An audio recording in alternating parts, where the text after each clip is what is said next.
Recuperado de uma pequena lesão na coxa esquerda sofrida no jogo contra o Palmeiras pela Libertadores no Morumbi, o Wellington deve acirrar novamente a disputa pela lateral esquerda do São Paulo.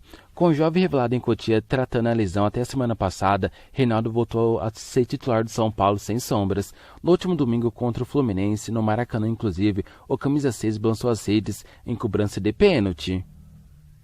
Nessa temporada, Reinaldo iniciou o Brasileirão como titular, mas a sequência negativa do São Paulo nas primeiras rodadas fez com que Crespo testasse o Wellington na lateral esquerda. O garoto foi bem, mas apenas a sua presença em campo não foi suficiente para mudar o panorama no São Paulo.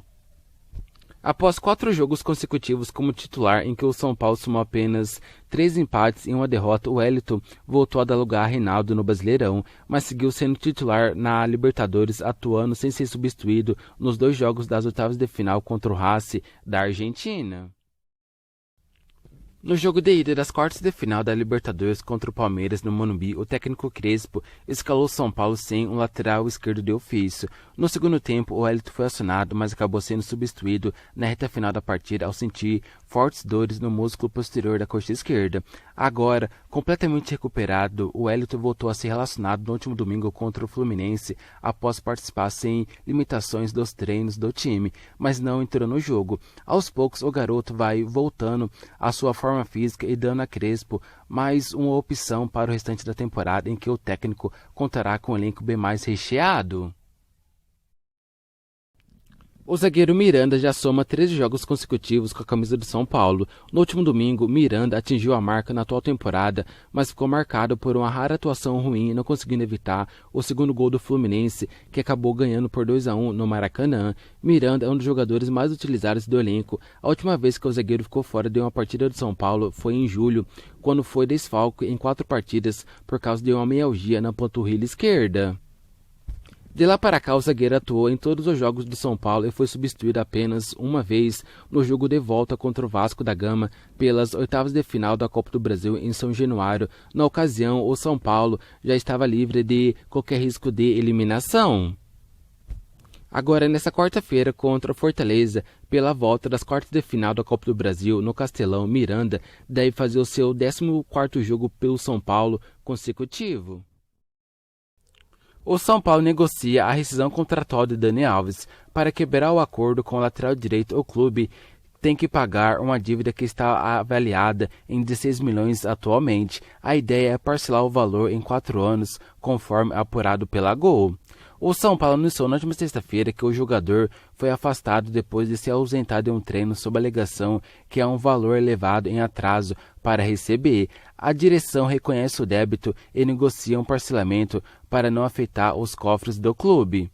A intenção do departamento financeiro é pagar a dívida em suaves prestações até o fim de 2025. O staff do jogador conversa com os representantes jurídicos do São Paulo a fim de chegar a um acordo. Ainda não há um consenso sobre a forma de pagamento do débito. Dani Alves custava ao São Paulo 25,3 milhões por ano. O jogador chegou ao clube em agosto de 2019 como uma das principais contratações da gestão de elenco. A intenção da diretoria à época era pagar os vencimentos do jogador por meio de parcerias. Entretanto, nunca houve um acordo para os patrocinadores bancassem ao menos parte do que ele deveria receber durante a sua passagem pelo clube.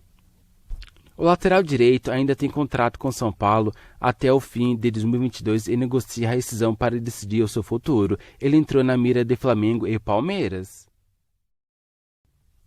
Benítez do São Paulo foi punido com 2 jogos de suspensão pelo STJD por conduta antidesportiva após chutar uma bola no gramado enquanto ainda estava fora de campo e ser expulso contra o Atlético Paranaense no dia 7 de agosto pelo Brasileirão. O tribunal se apegou ao artigo 258 do Código Brasileiro de Justiça Desportiva para sustentar a tese de conduta antidesportiva, confirmando a suspensão de 2 partidas para o meio argentino. Benítez já cumpriu um jogo e ficou fora do duelo contra o Grêmio em virtude da suspensão automática pelo vermelho. Portanto, a camisa 8 fica fora somente do jogo contra o Atlético Goianiense domingo pela 21ª rodada do Brasileirão. O São Paulo não vive um bom momento na temporada. Já eliminado da Libertadores, o time está a apenas um ponto da zona do rebaixamento do Brasileirão. Nessa quarta, o São Paulo visita o Fortaleza pelas quartas de final da Copa do Brasil e Júlio Casares, presidente do clube, garantiu a permanência do técnico Crespo, mesmo em eventual eliminação no torneio. Para afastar de vez qualquer infelicidade e especulação, reafirma que, independente do resultado, o técnico Crespo seguirá normalmente o nosso planejamento no comando técnico da nossa equipe. Seguiremos a nossa convicção profissional e que foi traçado com o departamento de futebol, diz Casares em suas redes sociais. Carlos Belmonte também saiu em defesa do argentino. O Crespo continua e continuará técnico de São Paulo após a partida de hoje contra o Fortaleza. Essa é uma decisão da diretoria de futebol e que tem total apoio do presidente Júlio Casares. Seguiremos com a convicção que temos no trabalho, disse.